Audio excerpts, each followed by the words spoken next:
তো হ্যালো বন্ধুরা, দেখো গতকাল থেকে যা বৃষ্টি নেমেছিল সকালের দিকে ঝিরঝির, কিন্তু বিকেলে এত পরিমাণ বৃষ্টি হয়েছে। দেখো আমাদের পুরো চারপাশে জল থই থই করছে। এমন আমাদের বাজার অবধি জল চলে গেছে, শুধু বাজারের মধ্যে হয়নি, মানে বাজারে যাওয়া আগে অবধি জল, প্রচণ্ড জল। আর আমাদের দেখো নতুন পুকুরও হয়ে গেছে এটা একটা, আর সুন্দরভাবে, আর ঘাটটা পুরো ওই সিঁড়ি স্টেপটা ছিল খুব সুন্দর, পুরো ঘাটের মতন হয়ে গেছে, এতটাই জল হয়ে গেছে। আর সকাল সকাল দেখো বেয়াই মশাই এসে গেছে। আমি তো জানি না ওখানে জাল পেতেছে, তা ওখানে একটা মাছও লেগেছে। আর আগে জল, আর এই বেয়াই মশাই জাল পেতেছে মাছ ছাড়াতে, এই সাপটা জ্যান্ত আছে, আর মাছ বেঁধেছে হচ্ছেই না।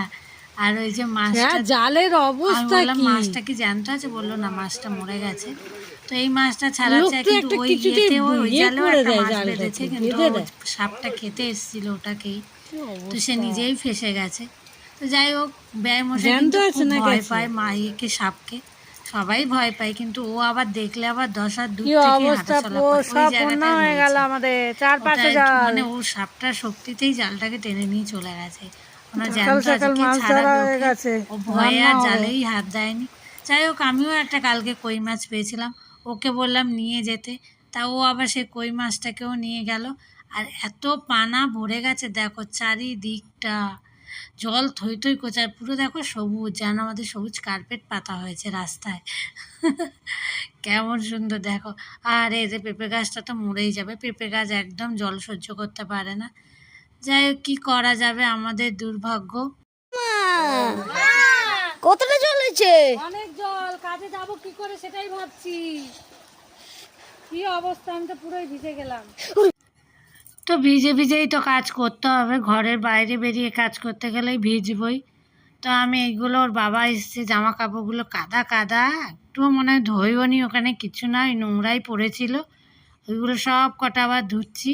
দেখো জল হয়ে গেছে, তো কি করা যাবে, এখানে আমি একটু ভালো করে কেচে নিয়ে আমি ভালো জলে আর একবার ধুয়ে নেবো, তাহলে কি জলটা আমার আনতে, এই পুরো জল দিয়ে সাঁতার কেটে কেটে জল আনা, কি অবস্থা।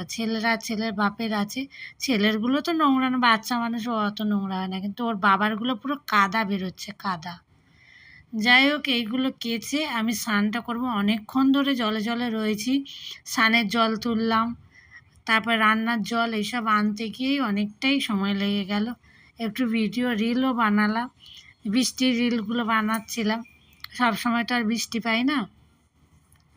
যাই হোক, এগুলো তাড়াতাড়ি করে আমি একটু আবার ভাত, আর ওদিকে ডাল বসাতে হবে, এইটা করে আমি জামা কাপড় ছেড়ে নেবো, স্নানটা করে নিলে। আর ছেলেকে সব বলেছি পুজোর বাসনগুলো বের করে দিতে, আমি একবারে সব মেজে ধুয়ে নিয়ে উঠবো, কেন আর জলে নামতে ইচ্ছা করে না, জলে তো নামতেই হবে, আমাকে আবার বেরোতে হবে কাজে। তো এদিকে কাজ বাজ সেরে আমি স্নান করে পুজো দিলাম, দিয়ে আবার ছেলেকে খাওয়ালাম, ডাল ভাত আর পাঁপড় ভাজা করে রেখেছিলাম, আর আগের দিন একটু চিকেন ছিল। তা ছেলে তো খুব একটা চিকেন ভালোবাসে না, ও খেতেই চায় না, ও মাছটাই বেশি ভালোবাসে।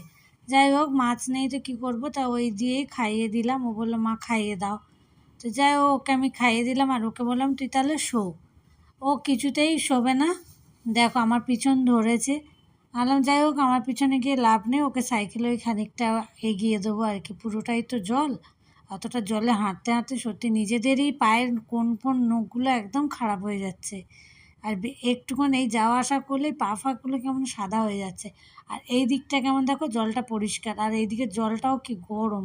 তো ফাইনালি শুকনো রাস্তায় এসে পৌঁছালাম, আর এটা আমি যাচ্ছি জোকার রোডের দিকে, জোকার মুখে যাব, আমি জোকা দিয়েই বেরোবো, কেন আমাদের ওই রাস্তাটা খোঁড়া আছে, এই লোয়ার পোল দিয়ে সোজা থ্রিয়ে বেরানো ওই রাস্তাটা পুরো খোঁড়া, কাজ হচ্ছে, কবে দিয়ে কাজ হচ্ছে, আর বর্ষায় ভীষণ কষ্টকর।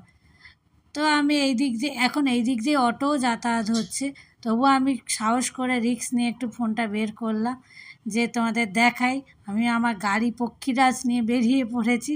আর দেখো পৌঁছেও গেলাম, সাইকেল গ্যারেজ করে দিলাম, আর দিয়ে দেখো ওই যে সব রেনকোট পরে থাকলে না প্রচণ্ড গরম লাগে, ঘেমে আরও জামা ভিজে যায়। যাই হোক, বৃষ্টি পড়েই যাচ্ছে, আর আমি স্কার্ট পরে এসেছি আজকে, কেন জলে না স্কার্টটা উঁচু করতে সুবিধা হয়, প্যান্টটা পরলে ভিজে যায়, প্যান্ট তো তোলা সম্ভব না। তো এই যে গেটে ঢুকেই যাব, আর এখনও দিদি আসেনি, উপরে উঠবো না, নিচে ওয়েট করব।